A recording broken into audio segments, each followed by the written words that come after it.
नमस्कार। नवभारत नवदुर्गा इस विशेष श्रृंखला में आप सभी का स्वागत है। हम इस वक्त है पुणे के मंथन फाउंडेशन में और हमारे साथ है आशा वेलणकर जी, जो पिछले लगभग 15 साल से अधिक समय यहाँ पर वेश्या व्यवसाय करने वाली महिलाएं हो या फिर देवदासी हो, उनके लिए और उनके बच्चों के लिए काम करती आई है।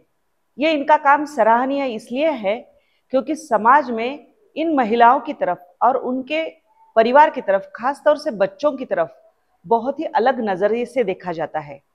कहीं ना कहीं उन्हें भी एक सम्मान की जिंदगी जीने का हक भी है।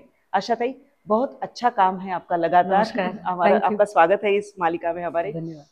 तो पहली बार आपने कब सोचा कि मैं इन महिलाओं के लिए काम करूंगी और उनके बच्चों के लिए काम करूंगी, और किस तरह का आपका काम है? 2007 में मैंने शुरुआत की थी इस बुधवार पेट में काम करने की। तो उस टाइम पे ऐसे लगा कि सोशल वर्क तो काफी लोग करते हैं, पर रेड लाइट एरिया सोच के ही लोग डर जाते हैं या तो डेयरिंग नहीं करते आगे आके काम करने की। तब मैंने सोचा कि, और थोड़ा जिद्दी हूँ मैं, थोड़ा चैलेंज लेके काम करती हूँ, तो इसलिए हमने बुधवार पेट मैंने एरिया चुना। और तब से लेके आज तक हम महिलाओं के साथ, जो फीमेल सेक्स वर्कर है, वेश्या व्यवसाय करती है, उनके साथ हमारा काम चल रहा है। और अभी जो हम काम कर रहे हैं, तो इसमें हम उनके स्वास्थ्य के बारे में उनका जांच होता है। उसपे HIV है, गुप्त रोग का जांच है, शुगर है, BP है, हिपेटाइटिस है। इस सारी बीमारी के लिए हम काम करते हैं, उनका जांच होता है। और अगर उसमें से कोई ऐसे लगता है कि पॉजिटिव है या तो प्रॉब्लमेटिक केस है, तो हम आगे जाके उनको गवर्नमेंट में रेफर करते हैं। साथ ही साथ हम उनको आधार कार्ड है, पैन कार्ड है, रेशन कार्ड है, उनको भी मतदान करने का अधिकार है, तो हम वोटर ID के लिए भी हम काम कर रहे हैं। और गवर्नमेंट जो स्कीम है, संजय गांधी योजना है या बाकी गवर्नमेंट स्कीम के लिए भी हम प्रयास कर रहे हैं उनके लिए। और उनके बच्चों के लिए भी हम काम करते हैं। बच्चों में मेनली जो छोटे बच्चे हैं, 5 साल से 12 साल तक के बच्चे जो है, तो उनको पढ़ाई है, उनको स्कूल भेजना होगा या लाइफ स्किल एजुकेशन है, और उनका भविष्य अच्छा हो, उज्जवल भविष्य बने, इसलिए हमारा प्रयास चल रहा है।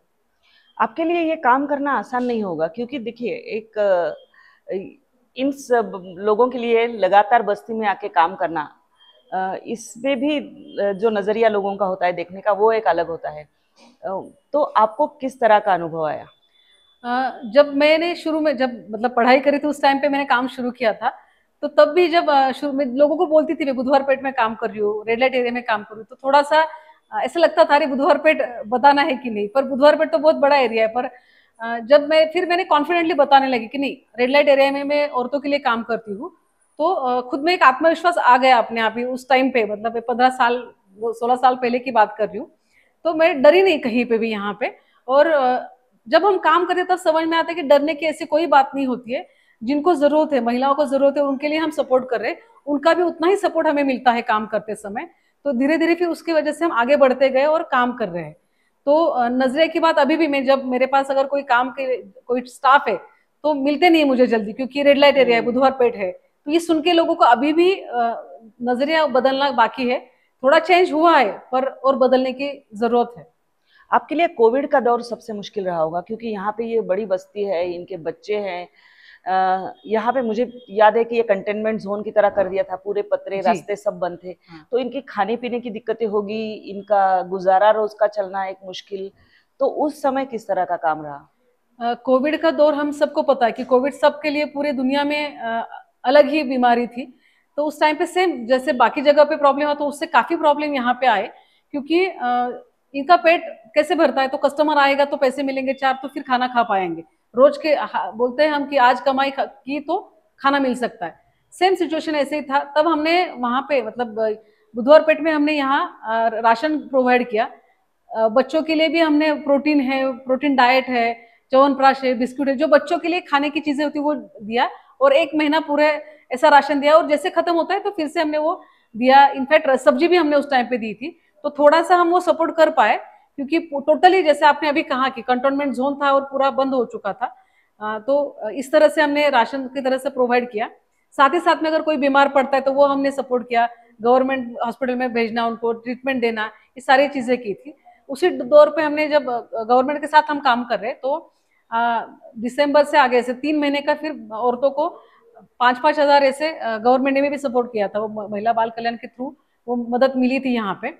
परेशानी काफी हुई। वो सच में मतलब बयान नहीं कर सकते कि कितने बुरे हालात थे। हम देख रहे थे कि रोड पे एक इंसान भी नहीं दिखाई दे रहा था। उस टाइम पे हम रोड पे आके काम कर रहे थे।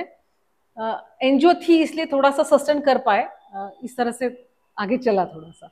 और कभी कभी ना ये होता है कि यहाँ पे कोई भी अपनी मर्जी से नहीं आता, जी बहुत मजबूरन यहाँ पे आते हैं। इनके बच्चे होते हैं, वो नहीं चाहते कि बच्चे यहाँ पर इसी व्यवसाय में आए, इनका उनका कुछ भविष्य हो ऐसा लगता है। कोई सक्सेस स्टोरी है जिससे आपको बहुत सेटिस्फेक्शन मिला? बच्चों के लिए तो अभी भी हम काम कर रहे हैं ना, तो हम माँ को भी सिखाते हैं, बताते हैं कि आप हार मत मानो अभी, क्योंकि आप इस सेक्स वर्क में हो तो आप बच्चे के बारे में अच्छा सोचो कि वो बड़ा इंसान बने, वो अच्छा कुछ कर पाए।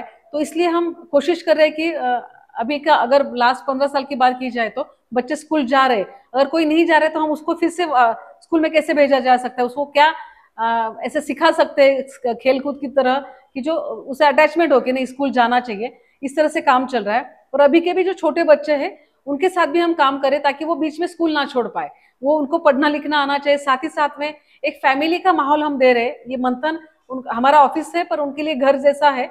हम ये जो प्लेस है इनको हम ड्रॉप इन सेंटर भी बोलते हैं कि अगर किसी महिला को ऐसे लगता है कि मुझे यहाँ आराम करने के लिए आना है, थोड़ा रिलैक्स होना है, तो यहाँ आके बैठ सके। तो इस तरह से हम काम कर रहे हैं अभी।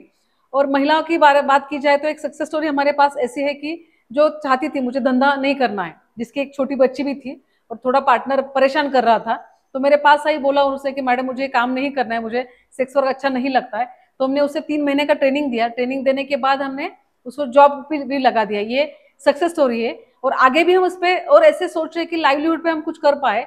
जिन्हें लगता है जैसे कि यहाँ पे कैसे होता है, जनरली ओल्ड एज उम्र जल्दी हो जाती है, 35 साल के आगे काम मिलना बहुत कम पैसे मिलते हैं। तो हम ऐसे सोच रहे कर मतलब अभी चल रहा है, वो प्रोसेस में है कि उनको काम देके उतना एटलीस्ट एक महीने का 15,000 20,000 ऐसा कुछ सैलरी मिले, तो इस तरह से काम देने की कोशिश चालू है। तो कुछ ना कुछ ऐसा लगता होगा कि इनकी ये बहुत खास ज़रूरत है, समाज के नज़रिया बदलने की ज़रूरत है, या इस तरह की कोई हेल्प हो जो उन तक पहुंचना ज़रूरी है, खासतौर से बच्चों का भविष्य के बारे में अगर हम सोचे तो।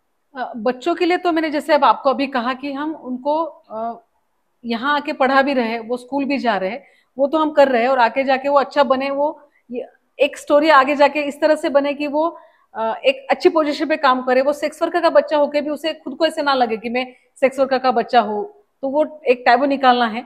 दूसरी बात ये हमें काफी सालों से लगता है कि उनका सेल्फ स्टीम जो स्वाभिमान है वो हमें जगाए रखना है। जब उनका स्वाभिमान है तो वो फिर वो खुद के बारे में सोचेगी, बच्चे के बारे में सोचेगी, अपने भविष्य के बारे में सोचेगी।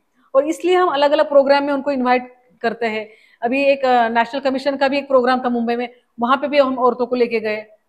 कुछ ट्रेनिंग प्रोग्राम ऐसे देते हैं क्योंकि वो एक उनका स्वाभिमान बना रहे, एक डिग्निटी उन्हें मिले और वो अपनी जिंदगी एक अच्छी तरह से जिए। तो इसी में हमारा भी सुख है कि उनको अच्छा लगे, ये हमारी खुशी है।